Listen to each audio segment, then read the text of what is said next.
Superficiality is defined as the curse of our age.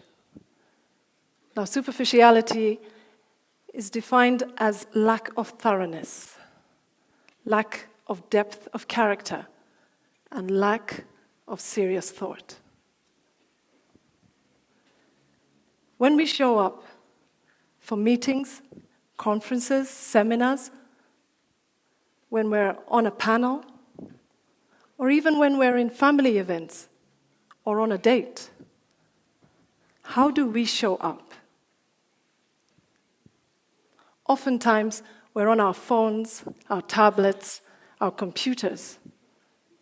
We're texting, Snapchat, depends on your age, Twitter. We're taking photographs, we're on the phone, we're sending that last email, we're sending that very urgent PowerPoint presentation, if that's still what we do.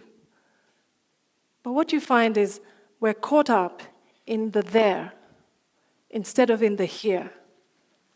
We're capturing moments instead of being present to the event.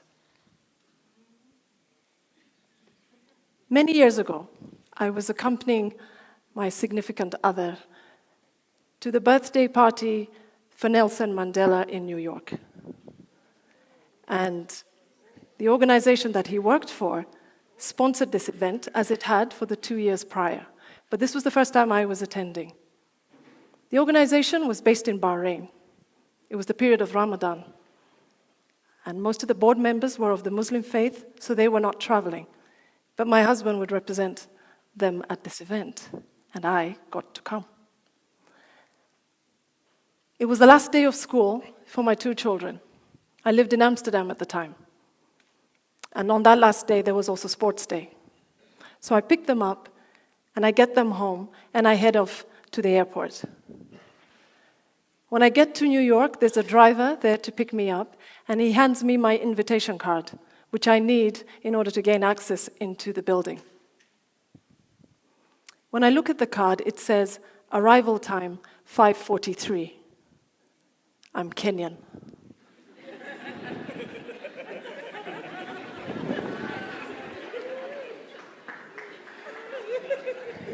Is 5:43 5:30?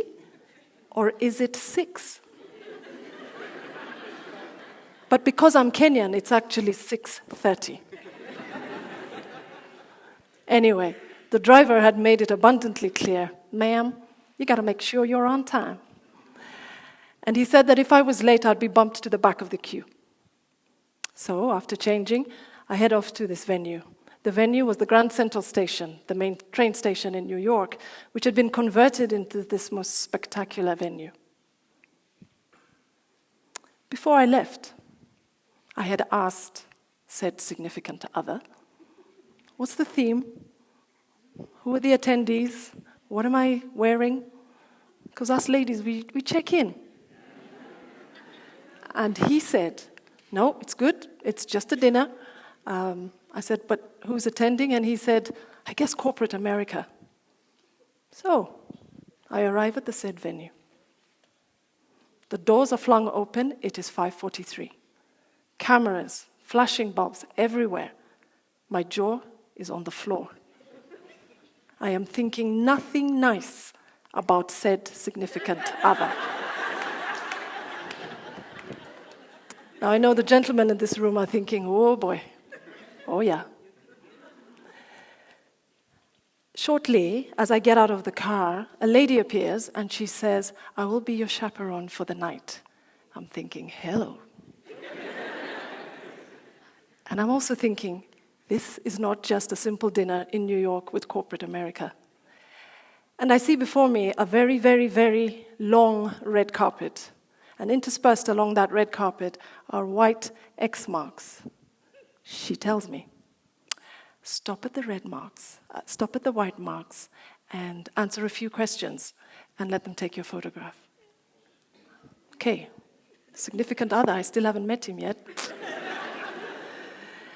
And so I make my way down the red carpet and stop at the appropriate X's and have the photo taken and answer the few questions.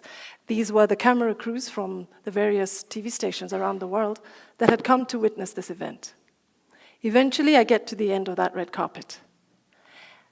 And I'm in this venue, which truly was spectacular. We start off with cocktails. I make eye contact with said spouse.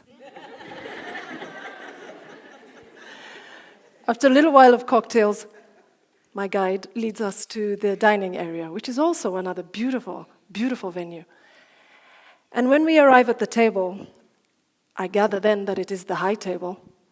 I look at the place settings and I take my space, not seated yet, and my significant other will be on my left. When I look to my right, that place card says Morgan Freeman.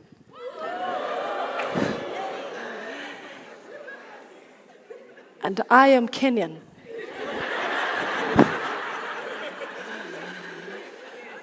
And I ask significant other, now who's named their child Morgan Freeman?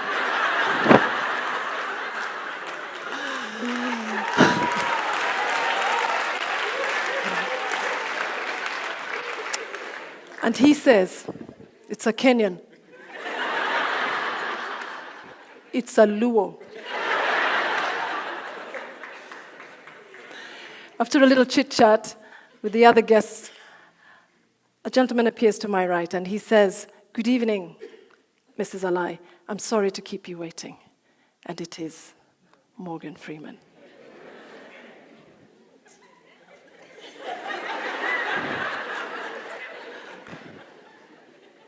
Morgan Freeman, significant other. Morgan Freeman, significant other. All the ladies in the room are feeling me.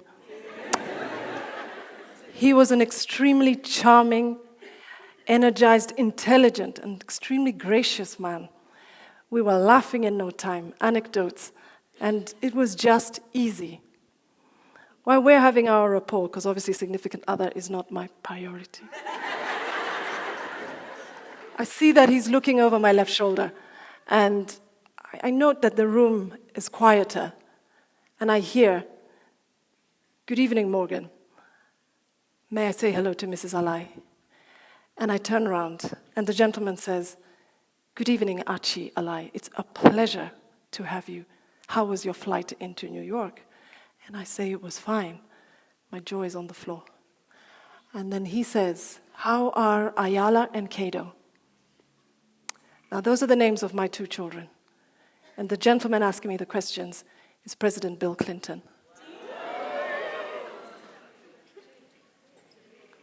President Clinton, significant other.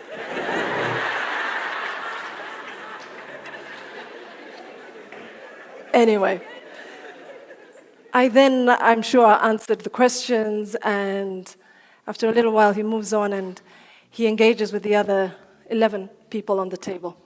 And I watched him as he made the connections with all these other people, and they really were engaged. Eventually, we sit for dinner, and it is fantastic. It was easy, everybody was laughing. It was just quite a moment for this Kenyan girl. At some point after the main course, President Clinton tells Morgan Freeman, Morgan, I'd like us to trade places. I don't know what it is you're telling that lady, but I'd like to make her laugh too.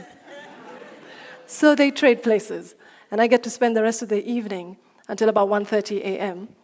with President Clinton. And I asked him, how do you know the names of my children? How do you know I was at sports day? And he says, I make it my business, Achie. I make it my business that every time I show up at an event, the people that will be closest to me on the table, on a panel, I will know something personal about them. Either their family or their hobby.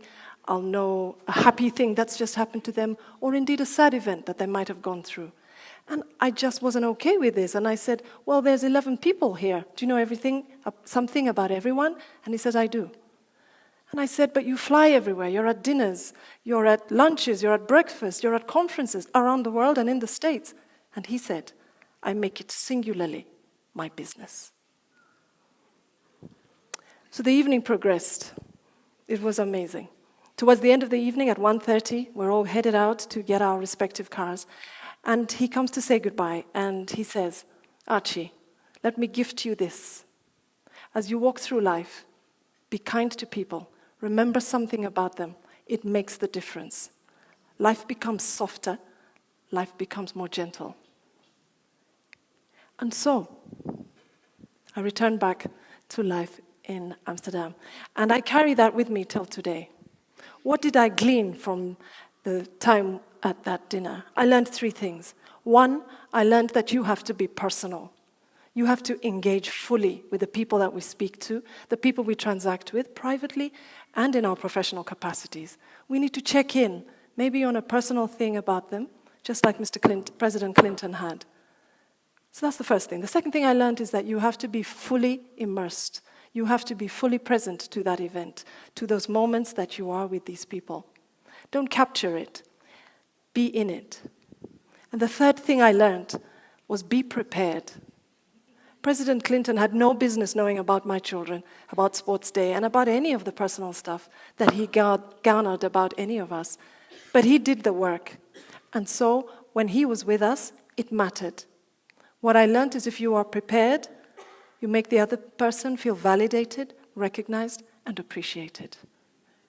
Maya Angelou says, it isn't how you made somebody, it isn't what you did during your time on earth. It isn't what you said during your time on earth. It is how you made people feel.